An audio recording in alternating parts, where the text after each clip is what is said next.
అమరావతిలోని చంద్రబాబు ఇంటికి వెళ్లారు జనసేన అధ్యక్షుడు పవన్ కళ్యాణ్. రెండో విడత అభ్యర్థుల జాబితాపై కసరత్తు చేయనున్నారు. ఢిల్లీలో జరుగుతున్న పరిణామాలపై కూడా చర్చించనున్నారు. ఇప్పటికే బీజేపీ రాష్ట్ర అధ్యక్షురాలు పురంధేశ్వరి ఢిల్లీ వెళ్లారు.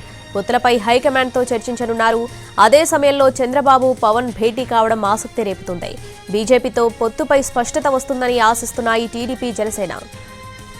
ఇక ఎన్నికల్లో అనుసరించాల్సిన వ్యూహంపై సమీక్షించనున్నారు చంద్రబాబు, పవన్. ఉభయ గోదావరి జిల్లాలతో పాటు వివిధ ప్రాంతాల్లో నేతల అసంతృప్తిపై కూడా చర్చించనున్నారు. అసంతృప్తులను ఎలా బుజ్జగించాలి అనే అంశంపై ఫోకస్ పెట్టాయి టీడీపీ, జనసేన.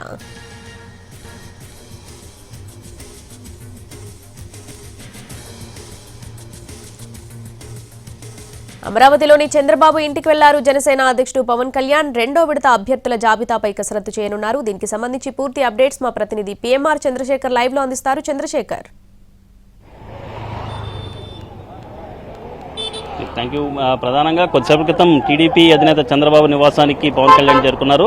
సో ఈ భేటీలో కొన్ని అంశాలకు సంబంధించి 4-5 అంశాలకు సంబంధించిన ఎజెండాతో ఈ సమావేశం జరగబోతున్నట్టుగా మనకి ఖచ్చితమైన సమాచారం ఉంటుంది. ఒకటి, రెండో విడత అభ్యర్థులకు సంబంధించిన జాబితా మీద ఎటువంటి కసరత్తు చేయాలి, సో రెండో విడత సంబంధించి ఎక్కడెక్కడ క్లారిటీ వచ్చాయి, అభ్యర్థులుగా ప్రకటించాల్సిన పరిస్థితి వస్తే ఎప్పుడు ప్రకటించాలన్న అంశానికి సంబంధించి కూడా కొంత చర్చించి ఒక నిర్ణయం తీసుకునే ఒక అభిప్రాయానికి వచ్చే అవకాశం ఉన్నట్టుగా తెలుస్తుంది. మరొకటి, ఢిల్లీ డెవలప్మెంట్స్, ఢిల్లీకి సంబంధించిన వ్యవహారాలు, అక్కడ జరుగుతున్న పరిణామాల మీద చర్చించే సూచనలు కనిపిస్తున్నాయి. ప్రధానంగా చూసుకుంటుంటే ఎన్డీఏలో టీడీపీ చేరికకు సంబంధించి పెద్ద ఎత్తున ప్రచారం జరుగుతోంది. ఇప్పటికే పురంధేశ్వరి ఢిల్లీకి వెళ్లారు. అక్కడ పార్టీకి సంబంధించిన వ్యవహారంతో పాటుగా పొత్తుల మీద కూడా కొంత చర్చ, కొంత క్లారిటీ వచ్చే అవకాశం పురంధేశ్వరి చేపడుతున్న ఢిల్లీ పర్యటన తరువాత వచ్చే అవకాశం కనిపిస్తుంది. సో ఒక సమాచారం మేరకు, ఒక ప్రచారం మేరకు రేపు చంద్రబాబు నాయుడు ఢిల్లీ వెళుతున్నారు.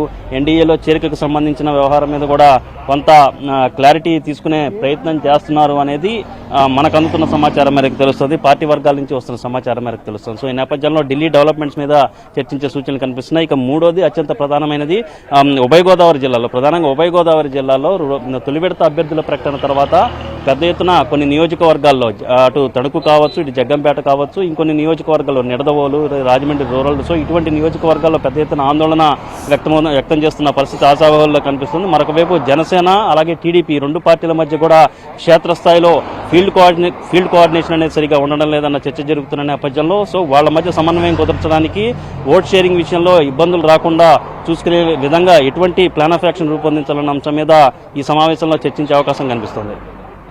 Right PMR, thanks for the updates.